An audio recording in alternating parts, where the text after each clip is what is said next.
Hey guys, I'm Jessie, and today we are going to be talking about all of my anticipated releases for the month of June 2022.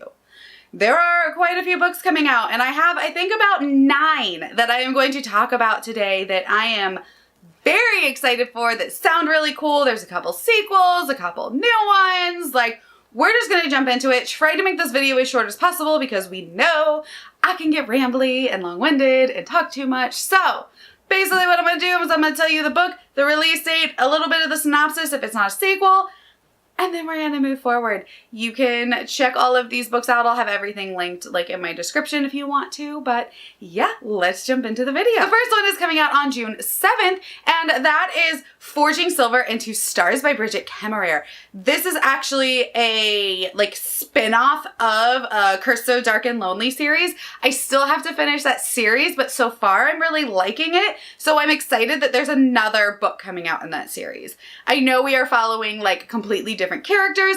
I did not look too deep into this one because I haven't finished the original series and I don't want anything to like ruin me for it. So I'm just kind of being like, oh, this is a continuation of the series. I think it's set in a different kingdom than the one that we're in the first book. And I'm pretty sure it's like in the aftermath of the first series. So I'm excited. And I think we are supposed to get like little snippets of the characters. So we'll see. I'm excited.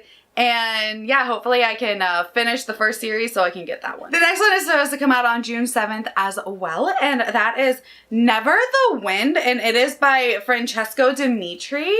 I haven't really heard much about this book, but like during some like Google searches of what's coming out, I found this and it sounded really fascinating. The description says that it is a bittersweet gothic fantasy of family, friendship, memory, and the uncanny, told from the perspective of a blind teenager set in the same world of Book of Hidden Things. Perfect for readers of Neil Gaiman, Donna Tartt, and Haruko Murakami. Now, I have not read Book of Hidden Things, but that's one of them that's on my backlog TBR. So it sounded like something that I would find really interesting. I like kind of put it on that list because I'm like, it sounds different and interesting. I love like a gothic fantasy. It's told from the perspective of a blind teenager. That sounds really cool.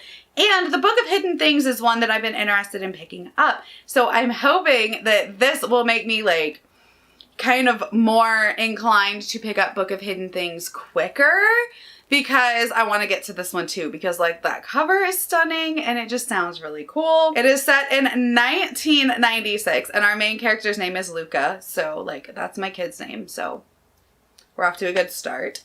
He is 13 and has been completely blind for 8 months. When his parents move to a southern Italian farmhouse, they dream of turning into a hotel. When his brother dropping out of university and the family reeling from Luca's diagnosis, they are chasing dreams of rebirth and reinvention. Luca tells his story without sight, experiencing the world solely through hearing, smell, taste, and touch, meets a dauntless Ada who takes him out to explore the rocky fields and empty beaches. But Luca and Ada find they can't escape the grudges that have lasted between their families for generations, or the gossiping of the town. And Luca is preyed upon by the feral wanderer who walks the vineyards of his home. As Luca's family starts to crack at the seams, Luca and Ada have to navigate new lands and old rivalries to uncover the truths spoken as whispers on the wind. It sounds very light fantasy, so more like historical fiction, kind of like maybe magical realism. And lately I've been liking like, you know, kind of a high fantasy brain break in these like more light magic type books. So I'm excited. It sounds really cool. Then coming out on June 14th, we have A Mirror Mended by Alexi Harrow. This is the sequel to A Spindle Splintered, which I read, I believe, at some point last year. It is a like fantasy novella, and I don't think it's a direct sequel from what I can tell. It sounds more like a companion novel, and it's very like whimsical fairy tale retelling. Our first one was about this girl who was like terminally ill, and she was basically Sleeping Beauty, and she like went through this mirror and she had to save the other Sleeping Beauties, and it was really cool. Okay, so I was wrong. I thought it was gonna be like a companion, but it is a direct sequel, and it is following the same character from the first book after the events of book 1. So I'm not gonna give you the actual description, but just know that it's kind of like a Sleeping Beauty-esque fairy tale retelling. Also coming out on June 14th is the third and final book in the Prison Healer series, and that is Blood Trader by Lynette Nani. I loved the first book. I have not yet read the second book, but I have it because I was actually waiting for book 3 to come out so I can read them both back to back, because from what I've heard, there might be kind of like a cliffhanger-esque ending at the end of the second one, and I'm like, I just want to be able to binge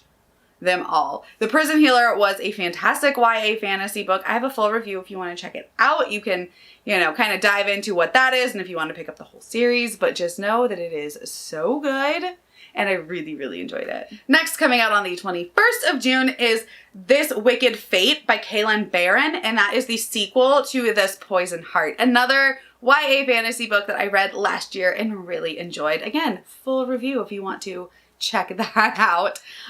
We are following in the first one this adopted teen girl who finds out that her only biological relative has passed away, left her estate and everything in it. Her and her 2 mothers move there, and she also has like plant magic, so she can make plants grow and things like that. It's really, really cool. I did have some issues with the first book, but like really nothing major. I really enjoyed it. So if you want to check it out, you can. The next one is also coming out on the 21st of June, and that is In the Shadow of Lightning by Brian McClellan. So I read Brian McClellan's Powder Mage series. I read book 1, didn't love it, but it wasn't that I didn't love his writing. I didn't love like the setting in the book itself. And maybe Flintlock Fantasy just isn't for me, but this is supposed to be a lot different, and it's the first book in a new series he's doing, so I am excited to get into it. It says, magic is a finite resource, and it is running out. Demir is an outcast. He fled a life of wealth and power, abandoning his responsibilities as a general, a governor, and a son. Now he will live out his days as a grifter, rootless and alone. But when his mother is brutally murdered, he must return from exile and claim his seat as head of the family and uncover the truth that got her killed. The very power that keeps civilization turning, Godglass, is running out.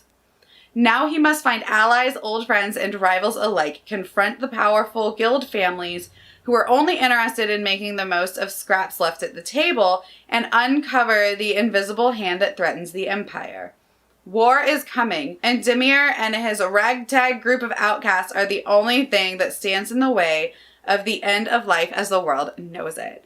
So, if you know anything about me, you know anything that mentions like a ragtag group that like shouldn't get along, but they have to get along, and then they probably end up starting to get along, very found family-esque, like that just screams for me. He seems like a very unwilling hero, like one that he's like, I don't want to do this, but I guess I gotta do this. And I love that trope. So I'm really excited. It sounds like it's going to be good. And I did like his writing style in Powder Mage. I just didn't like Powder Mage. All right, the next one, also coming out on the 21st of June, seems to be a real popular date, is The Ballad of Perilous Graves by Alex Jennings.